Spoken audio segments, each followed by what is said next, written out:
டேரெக்டாக piston rings fix பண்ணுறதை பார்க்கணும்னு நினச்சிங்கன்னா 1.48 செகண்ட்ஸுக்கு ஸ்கிப் பண்ணிக்கோங்க. எல்லாரையுமே தமிழன் மோட்டார் சேனலுக்கு அன்போட வரவேற்கிறேன். ஸோ இந்த வீடியோவில் நம்ம எதை பற்றி பார்க்க போகிறோம் அப்படின்னு பார்த்தீங்கன்னா, நம்ம ஒரு வண்டியோட இன்ஜின் வந்து கம்ப்ரஸர் நிற்கலன்னு சொல்லிட்டு பிரித்தோம். அதில் வந்து பார்த்தீங்கன்னா பிஸ்டன் ஃபுல்லாகவே அடியாக இருந்தது. ஸோ அதனால் புது பிஸ்டன் கிட்டும் வாங்கியிருக்கோம். இது வந்து பார்த்தீங்கன்னா 2800 வருது. சுசுக்கியினுடைய அக்சஸ் வண்டி model, access 125 variant. So carburettor variant. Cost வந்து 2800 ருபீஸ் வருது. அதுக்குள்ளே என்னெல்லாம் இருக்குது அப்படின்னு பார்த்தீங்கன்னா, உள்ளுக்குள்ளே வந்து பார்த்தீங்கன்னா நம்மளுடைய சிலிண்டருக்கு மேலேயும் கீழேயும் போடக்கூடிய அந்த பேக்கிங் கிட்டு வந்திருக்கும். ஸோ அதில் வந்து பார்த்தீங்க அப்படின்னா ஸ்டீலும் வந்திருக்கும், plus at the same time வந்து நம்ம நார்மல் பேக்கிங் கிட்டும் வந்து கொடுத்துருப்பாங்க. அதுக்கப்புறம் வந்து பார்த்தீங்க அப்படின்னா அதை ஓப்பன் பண்ணி எடுத்தோம் அப்படின்னா உள்ளுக்குள்ளே வந்து நமக்கு வந்து சிலிண்டர் வந்து அப்படியே செட்டாக கொடுத்துருப்பாங்க. அதுக்கப்புறம் ஒரு பிஸ்டன், புது பிஸ்டன் வந்து கொடுத்துருப்பாங்க. அண்டு இது மட்டும் இல்லாமல், இந்த பிஸ்டன் மட்டும் இல்லாமல் இது கூடவே வந்து நமக்கு இதில் ஃபிக்ஸ் பண்ணக்கூடிய அந்த பிஸ்டன் பின்னு, அதுக்கப்புறம் பிஸ்டன் பின்னுக்கு 2 பக்கமும் வரக்கூடிய அந்த சர்க்ளிப் லாக்கும் வந்து பார்த்தீங்க அப்படின்னா சேர்த்தே வந்து கொடுத்துருப்பாங்க. ஸோ இது எல்லாமே வந்து செட்டாகவே வந்து நமக்கு வாங்கக்கூடிய அந்த சிலிண்டர் கிட்லேயே வந்துடும். ஆல்ரெடி இதை பற்றி நிறையா பேருக்கு தெரிஞ்சிருக்கும். இது வந்து நம்ம சும்மா ஒரு பேசிக்காக இப்போ தான் வந்து ஃபீல்டுக்குள்ளே என்ட்ரு ஆக போகிறாங்க, அந்த மாதிரியான பீப்புளுக்காக தான் வந்து இந்த கண்டென்ட் வந்து நம்ம வீடியோவாக போஸ்ட் பண்ணியிருக்கோம். ஸோ இதில் வந்து பார்த்திங்கன்னா பிஸ்டன் பின்னு ப்ளஸ் அந்த பிஸ்டன் பின்னுக்கு வரக்கூடிய சைடில் வரக்கூடிய சர்க்ளிப் லாக்கும் வந்து கொடுத்துருவாங்க. அது கூடவே வந்து பார்த்திங்க அப்படின்னா ரிங்ஸும் வந்து கொடுத்துருவாங்க. ஸோ பிஸ்டன் ரிங்ஸும் வந்து நமக்கு இதிலேயே வந்து உள்ளே வந்துடும். அந்த பிஸ்டன் ரிங்ஸில் வந்து பார்த்திங்கன்னா டோட்டலாக வந்து உங்களுக்கு 5 ரிங் இருக்கும். கம்ப்ரஷன் ரிங்கினுடைய first ring, second ring and oil ரிங்கினுடைய செட்டு, இது எல்லாமே வந்து மொத்தமாக கொடுத்துருப்பாங்க நமக்கு. ஸோ இப்போ நம்ம வந்து இந்த ரிங்ஸ் வந்து எப்படி ஃபிக்ஸ் பண்ணுறது அப்படின்றதுக்கு பல மெத்தட் இருக்குது. பட் நம்ம வந்து இப்போ கம்பெனி ரெக்கமெண்டட் மெத்தடை வந்து பார்க்க போகிறோம். ஸோ இப்போ இதில் வந்து பார்த்தீங்க அப்படின்னா நம்ம வந்து மார்க் பிரித்தோம் அப்படின்னா இதுதான் எக்ஸாஸ்ட் சைடு மாட்டக்கூடிய சைடு. ஸோ இந்த எக்ஸாஸ்ட் சைடு மாட்டுறதுக்கு இதுக்கு அப்படியே நேராக இந்த இடத்துல நம்மளுடைய ஆயில் ரிங்கினுடைய எண்டு வர மாதிரி ஃபிக்ஸ் பண்ணணும். ஸோ ஃபஸ்ட்டு ஓரிங் எடுத்துக்கிறோம்.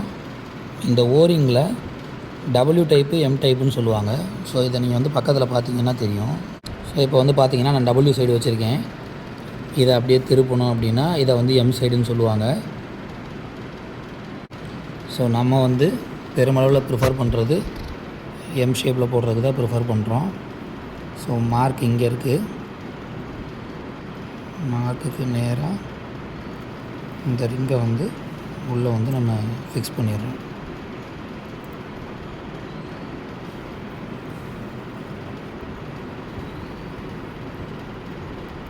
மாட்டினதுக்கப்புறமா இந்த மாதிரி சர்ஃபேஸ் வந்து பார்த்திங்க அப்படின்னா ஈவனாக இருக்கணும். ஸோ மேடு பள்ளம் வந்து வெளிப்பக்கம் வராத மாதிரி ஈவனாக இருக்கணும். ஸோ அந்த மாதிரி சர்ஃபேஸில் வந்து ஃபிக்ஸ் பண்ணிக்கோங்க. அதுக்கப்புறமா இது கூடவே 2 ரிங்கு கொடுத்துருப்பாங்க, இந்த மாதிரி சின்ன ரிங்கு. இதை எப்படி ஃபிட் பண்ணணுன்னா, இதுக்கு நேராக நம்ம இந்த கார்னர் எண்டு வந்து முடிகிற மாதிரி வந்து ஃபிட் பண்ணியிருக்கோம். அதில் இருந்து ஒரு 45 டிகிரி ஆங்கிள் இந்த பக்கம். ஸோ இதில் பாட்டம் ஸ்லிப் வர்ற மாதிரி நம்ம இப்போ ஃபிட் பண்ண போகிறோம்.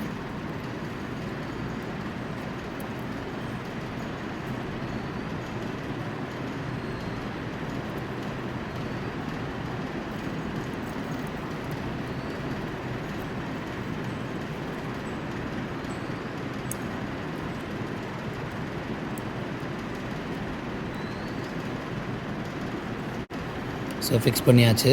இப்போ மாட்டினதுக்கு அப்படியே ஸ்ட்ரைட் ஆப்போசிட் இந்த கார்னர் எண்டில் இந்த ஓரிங்கினுடைய செகண்ட் பீஸ் வர்ற மாதிரி இப்போ நம்ம வந்து ஃபிக்ஸ் பண்ண போகிறோம். ஸோ அப்படியே ஆப்போசிட் இந்த இடத்துல வரணும்.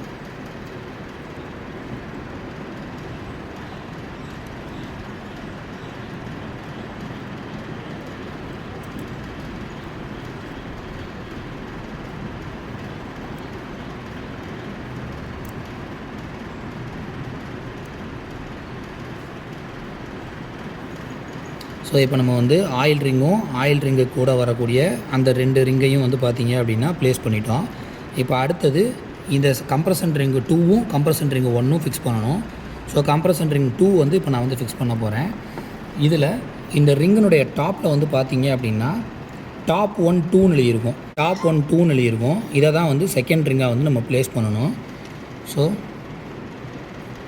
இப்போ செகண்ட் ரிங் வந்து எங்கே நம்ம ஃபிக்ஸ் பண்ண போகிறோம் அப்படின்னு பார்த்தீங்கன்னா, இந்த ஆயில் ரிங் இதுக்கு நேராக நம்ம மாட்டியிருந்தோம். அதுலேருந்து 45 டிகிரியில் இந்த பக்கம் மாட்டியிருந்தோம். இதுக்கு அப்படியே ஆப்போசிட் இந்த பக்கம் இங்கனக்குள்ளே கம்ப்ரஷன் ரிங்கினுடைய செகண்ட் எண்டு வந்து கம்ப்ளீட் ஆகணும். ஸோ இந்த இடத்துல நம்ம செகண்ட் ரிங்கை வந்து ப்ளேஸ் பண்ணுறோம்.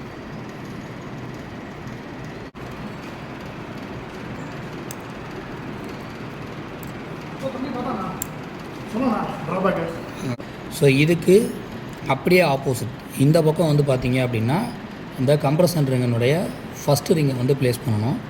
ஸோ ஃபஸ்ட் ரிங்கில் வந்து டாப் 1ன்னு எழுதியிருக்கும். ஸோ டாப் 1 அப்படின்னு எழுதியிருக்கும். ஸோ இதை தான் வந்து மொதல் ரிங்காக வந்து ஃபிக்ஸ் பண்ணணும். ஸோ நம்ம கம்ப்ரஷன் ரிங் 2 இங்கனுக்குள்ளே ஃபிக்ஸ் பண்ணியிருக்கோம். இந்த கேப் பார்த்தாலே உங்களுக்கு தெரியும். அதுக்கு அப்படியே ஆப்போசிட்டில் இங்கனுக்குள்ளே கம்ப்ரஷன் ரிங்கினுடைய 1 வந்து வரணும்.